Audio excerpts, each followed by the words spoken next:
Mylai Kapaleswarar Koval on a pleasant but humid Tuesday evening. As usual, it attracts devotees from across India and across the world. Being at the epicenter of Mylapur, it has become a commercial center as well.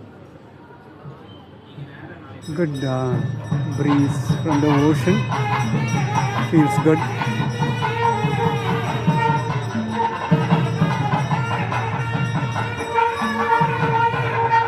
Then